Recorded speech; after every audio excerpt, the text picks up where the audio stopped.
जय हिंद बच्चों, कैसे हैं आप सभी? बढ़िया एकदम। तो देखिए, आज की क्लास में कक्षा 10 विज्ञान अध्याय आपका पहला ही रहा है। इसमें हम 2 नंबर के प्रश्न क्लियर करेंगे। कौन से प्रश्न है? अपचयन अपक्रिया और उपचयन अपक्रिया होती क्या है, इसके बारे में हम इस क्लास में जानेंगे। और एक और पढ़ेंगे, रिडॉक्स अपक्रिया। तो आपके पेपर में क्या बनता है क्वेश्चन कि अपचयन अपक्रिया किसे कहते हैं, उपचयन अपक्रिया किसे कहते हैं, उदाहरण देते हुए बताइए। तो 2 नंबर यहाँ से आपके क्लियर होंगे। और रिडॉक्स अपक्रिया आपके हर साल पेपर में पूछता है, तो 2 नंबर यहाँ से क्लियर होंगे। अगर आप कक्षा 10 में है तो सभी लोग विज्ञान लिए रहते हैं, लड़के लड़कियाँ सभी दोनों लोग विज्ञान लिए रहते हैं। तो आपको अच्छे से पढ़ लेना है। और हेडिंग डाल लीजिए उपचयन अपचयन अपक्रिया। तो पहला इसमें डाल लीजिए उपचयन अपक्रिया। तो उपचयन अपक्रिया में एक लाइन का देखिए, इसमें एक लाइन का परिभाषा होता है और उदाहरण भी आपका छोटा सा होता है, जिसको 2 नंबर आपको मिल जाते हैं। तो इसका सीधा सीधा मतलब है, तो उपचयन अपक्रिया बात करते हैं होता क्या है। तो उपचयन अपक्रिया को हम सबसे पहले उदाहरण से समझ लेते हैं, आपका परिभाषा जो है वो क्लियर हो जाएगा। तो यहाँ पर चलिए अब हम इसको उदाहरण से क्लियर करते हैं। तो एक बार आपको परिभाषा बता दें कि अपक्रिया के समय जब किसी पदार्थ में ऑक्सीजन की अगर वृद्धि हो रही है तो हम कहेंगे कि उसका उपचयन हुआ है। सीधा सीधा मतलब यही होता है। तो यहाँ पर हम उदाहरण में क्या लेंगे, यहाँ पर हमने देखिए ले लिया Cu, हमने क्या ले लिया कॉपर, इसको कॉपर बोलते हैं, प्लस यहाँ पर हमने ऑक्सीजन ले लिया। अब ये अपक्रिया, इन दोनों का हम क्या कराएंगे, अपक्रिया कराएंगे। तो अपक्रिया कराएंगे और यहाँ पर तापन दे देंगे थोड़ा, यानी कि टेम्परेचर थोड़ा दे देंगे, इसको गर्म करेंगे। दोनों को गर्म करेंगे तो हमारा जो पदार्थ मिलेगा क्या मिलेगा, CuO। क्या मिल गया, नया पदार्थ जो मिला CuO बना।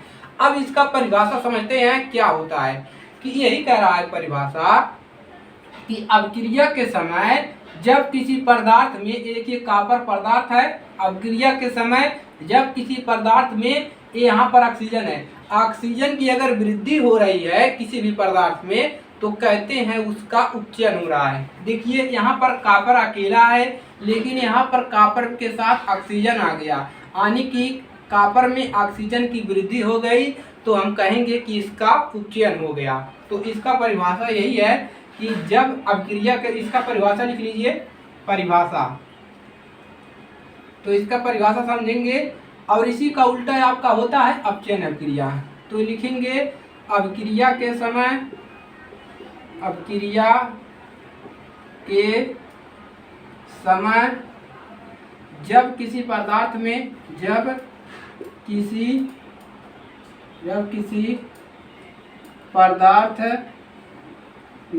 जब किसी पदार्थ में क्या हो, ऑक्सीजन की वृद्धि होती है, जब किसी पदार्थ में ऑक्सीजन की वृद्धि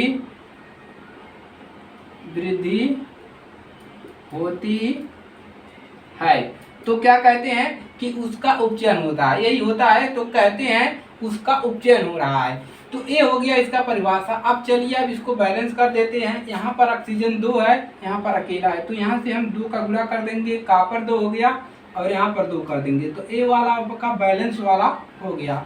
तो एकदम सीधा सीधा इसका मतलब यही कि अब ये दोनों अपक्रिया हो रही है। अपक्रिया के समय किसी पदार्थ में अगर ऑक्सीजन की वृद्धि हो रही है तो उसका उपचयन हो रहा है। आप सीधा देख सकते हैं, यहाँ से सिर्फ आपको उदाहरण दे दें तो बता दोगे कि इसमें उपचयन अपक्रिया हुआ है। क्लियर हो गया। अब बात करते हैं अपचयन अपक्रिया के बारे में। तो 2 नंबर पे डाल लीजिए अपचयन अपक्रिया।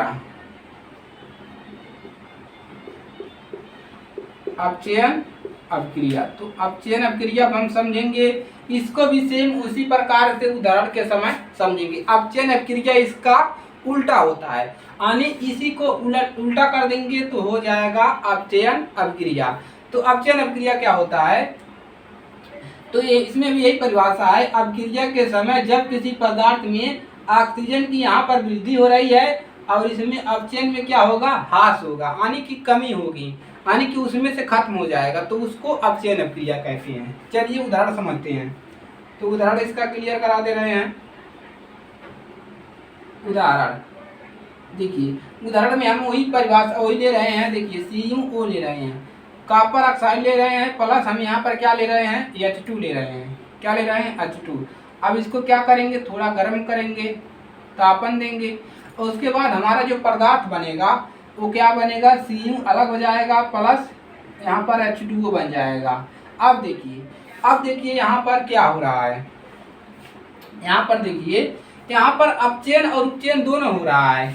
यहाँ पर देखिए, यहाँ पर क्या हो रहा है, वृद्धि हो रहा है, अपचयन हो रहा है, और यहाँ पर क्या हो रहा है, यहाँ पर देखिए उपचयन हो रहा है, और यहाँ पर क्या हो रहा है, अपचयन हो रहा है ना। देखिए तो इसका परिभाषा क्या है, इसका परिभाषा यहीं से लिखिए, इसमें सिर्फ लिख लीजिएगा ह्रास। क्या होता है, ह्रास होता है, मतलब कमी होती है। तो इसका परिभाषा सेम है, अभिक्रिया के समय जब किसी पदार्थ में ऑक्सीजन की यहाँ पर वृद्धि है और इसमें क्या कर दीजिएगा, ह्रास कर दीजिएगा, होता है, तो कहते हैं उसका अपचयन हुआ है। अब चलिए देखिए यहाँ से समझते हैं। यहाँ पर देखिए अभिक्रिया के समय दो पदार्थ का अभिक्रिया करा रहे हैं। अभिक्रिया के समय जब किसी पदार्थ में, कॉपर एक पदार्थ है, इसके पदार्थ में अगर देखिए यहाँ पर क्या हो रहा है, ह्रास हो रहा है। यहाँ पर ऑक्सीजन था लेकिन यहाँ से निकल करके कहाँ पर चला गया, हाइड्रोजन के साथ जा करके जल बना लिया। तो इसमें क्या हो गया, इसमें देखिए क्या हो गया आपका, इसमें, तो इसको समझ लिया आप लोग। देखिए आराम से समझिए, कोई दिक्कत नहीं है, समझने में कोई दिक्कत आपको नहीं होनी चाहिए। तो इसमें क्या होगा, ह्रास होगा, कमी होगा। तो यहाँ पर कॉपर के साथ ऑक्सीजन था, यहाँ से क्या गया कि अब भाई मैं तुम्हारे साथ नहीं रहूँगा, मैं यहाँ पर हाइड्रोजन के पास जाऊँगा, गैस के पास, यहाँ से जल बना लूँगा। तो यहाँ पर क्या हो गया, ऑक्सीजन यहाँ पर था, ऑक्सीजन की यहाँ पर क्या हो गया, ह्रास हो गया, यानी कि कमी हो गई, इसकी कमी हो गई। तो ये हो गया आपका अपचयन अभिक्रिया। परिभाषा वही रहेगा, इसके स्थान पर आप लोग ह्रास कर लीजिएगा। तो ये अपचयन उपचयन आपको समझ में आ गया, उपचयन में वृद्धि होगा, अपचयन में ह्रास हो गया। तो चलिए अब हम बात करते हैं एक और, ये आपका पूछता है 2 नंबर में, रेडॉक्स अभिक्रिया। ये हर साल पेपर में पूछता है, तो उसको भी हम लोग यहाँ पर करेंगे। तो इसको नोट कर लीजिए, उसको हम करवा देते हैं रेडॉक्स अभिक्रिया को। चलिए हो गया। अब हम बात करते हैं किसका, रेडॉक्स अभिक्रिया के बारे में। तो रेडॉक्स अभिक्रिया होता क्या है उसके बारे में हम, ये भी एकदम सिंपल है, आपका कोई दिक्कत नहीं होगा। तो तीसरा आपका क्या है, रेडॉक्स अभिक्रिया। रेडॉक्स आपका, रेडॉक्स अभिक्रिया, रेडॉक्स अभिक्रिया। तो इसका भी हम सबसे पहले उदाहरण करेंगे, उसके बाद हम इसका परिभाषा आप लोग आराम से लिख लेंगे, कोई दिक्कत नहीं होगा। तो रेडॉक्स अभिक्रिया होता क्या है इसको समझते हैं। जब किसी अभिक्रिया में अभिकारक अपचयित हो और अभिकारक अपचयित हो, और एक अभिकारक अपचयित हो और दूसरा अभिकारक क्या हो, उपचयित हो, तो उसी को कहते हैं रेडॉक्स अभिक्रिया। जैसे उदाहरण समझते हैं, उदाहरण से वही उदाहरण ले लीजिए जो उसमें लिए थे। तो यहाँ पर हम ले रहे हैं, देखिए यही उदाहरण ले रहे हैं, कौन सा, CuO प्लस H2 वाला। अब इसी को गर्म करिए, तापन दे देंगे, और यहाँ पर क्या बन रहा था हमारा, यहाँ पर Cu बन रहा था, प्लस यहाँ पर H2O बन रहा था। तो वही उदाहरण हमने ले लिया है। तो अब बात करते हैं रेडॉक्स अभिक्रिया होता क्या है। तो ये हो गया आपका अभिक्रिया। तो अभिक्रिया जब किसी अभिक्रिया में, ये अभिक्रिया हो रही है, जब किसी अभिक्रिया में एक अभिकारक, इसको क्या बोलते हैं, ये इधर वाले को हम अभिकारक बोलते हैं, आपको बताए थे, और इसको उत्पाद बोलते हैं, इसको अभिकारक, इसको उत्पाद। तो जब किसी अभिक्रिया में एक अभिकारक, ये जो अभिकारक है ये क्या हो, उपचयित हो, एक अभिकारक उपचयित हो, दूसरा अभिकारक अपचयित हो, तो उसी को कहते हैं रेडॉक्स अभिक्रिया। तो चलिए परिभाषा करवा देते हैं, तभी आपको समझ में आएगा। तो जब किसी, यहाँ पर लिखते हैं परिभाषा, जब किसी अभिक्रिया में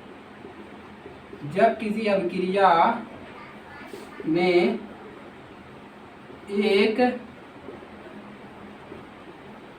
अभिकारक क्या हो, एक अभिकारक उपचयित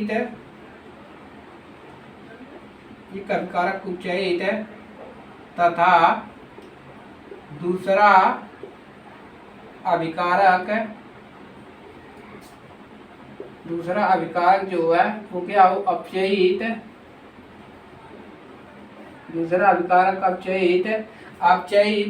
अभिकारक अपचयित होता है क्या कहलाता है, रेडॉक्स अभिक्रिया। रेडॉक्स अभिक्रिया कहलाती है। तो यही है, जब किसी पदार्थ में, ये दो पदार्थ हैं, अभिक्रिया में जब किसी अभिक्रिया में एक अभिकारक, ये जो पहला अभिकारक है अगर क्या हो रहा है, अपचयित हो रहा है, और दूसरा अभिकारक क्या हो रहा है, उपचयित हो रहा है, तो कहते हैं रेडॉक्स अभिक्रिया हो रहा है। तो देखिए ये वाला अभिकारक क्या हो रहा है, ये वाला, ये यहाँ से यहाँ तक, ये वाला यहाँ से देखिए ऑक्सीजन की क्या हो रहा है, कमी हो रहा है। ऑक्सीजन देखिए इसमें से ऑक्सीजन यहाँ पर निकल जा रहा है, तो ये हो गया आपका, ये आपका क्या हो गया, अपचयन अभिक्रिया। ये हो गया, अपचयन हो रहा है यहाँ पर। अब देखिए दूसरा अभिकारक जो है, यहाँ पर देखिए ऑक्सीजन की वृद्धि हो रही है, यहाँ पर ऑक्सीजन की वृद्धि हो रही है इसमें, तो ये हो गया आपका उपचयन, और इसी को बोलते हैं रेडॉक्स अभिक्रिया। समझ में आ गया, क्लियर हो गया। तो जब किसी अभिक्रिया में एक अभिकारक अगर उपचयित हो रहा है, आगे पीछे से मतलब नहीं है, एक अभिकारक अपचयित, दूसरा अभिकारक उपचयित, तो हम कहते हैं कि यही आपका क्या कहलाता है, रेडॉक्स अभिक्रिया कहलाती है। तो इसको नोट कर लीजिए, एकदम सिंपल सा है, 2 नंबर में पूछता है, तो नोट कर लेंगे सभी लोग। तो यही आपका तीनों टॉपिक है, तीनों में से आपके एक प्रश्न आपका आएगा कन्फर्म है 2 नंबर में, तो इसको तैयार कर लीजिए। अपचयन अभिक्रिया, उपचयन अभिक्रिया और रेडॉक्स अभिक्रिया। चलिए तो नोट कर लिया। चलिए तो आज के लिए सिर्फ इतना ही। और देखिए अगर आप लोग इस चैनल पर नए हैं तो चैनल को सब्सक्राइब करिए, क्योंकि मैं कक्षा 10 की तैयारी करवाता हूं और पूरा सिलेबस कंप्लीट कराएंगे। अगर आप मैथ लिए हैं तो जो मैथ लिए वो मैथ की क्लासेस भी आपकी डेली चल रही है, तो आप लोग मैथ से भी जुड़ जाइए चैनल को सब्सक्राइब करके। तो चलिए आज के लिए सिर्फ इतना ही, मिलेंगे अगली क्लास में, तब तक के लिए जय हिंद, वंदे मातरम।